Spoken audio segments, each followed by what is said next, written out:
Il 9 settembre il ministro Alfano ha convocato il presidente della provincia di Padova a Roma, come richiesto da Soranzo dopo la riunione con i sindaci lo scorso 31 agosto. Il presidente ha invitato i primi cittadini padovani ad accompagnarlo per risolvere non solo il problema dell'accoglienza. Dobbiamo risolvere un nodo importante, cioè il tempo di permanenza di queste persone. Soranzo, presente ieri a Venezia all'incontro con il prefetto Morcone, Zaia e gli amministratori locali, siete d'accordo con il presidente della regione. L'unica soluzione però è affrontare l'emergenza con responsabilità.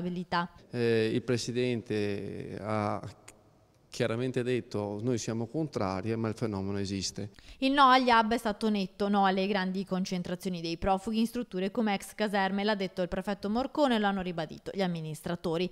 ANCI Veneto era presente all'incontro con uno dei vicepresidenti, Francesco Lunghi, sindaco di Monselice. Oggi, ospite a Linea Diretta, spiega quanto ha detto al prefetto Morcone. Morcone mi dice: ANCI, cosa volete fare? Io ho detto: ANCI rappresenta i comuni veneti.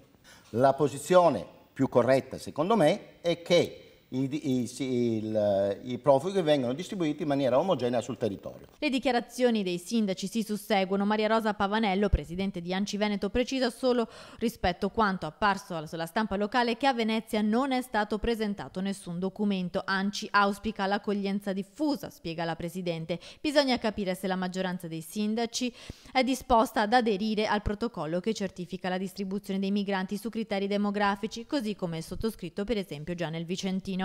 La posizione del sindaco Lunghi però non trova pienamente convinta un'altra vicepresidente di ANCI Veneto, Elisa Venturini. La proposta portata avanti a Venezia doveva essere discussa anche con gli altri vicepresidenti e tenere in considerazione i sindaci schierati in modo diverso.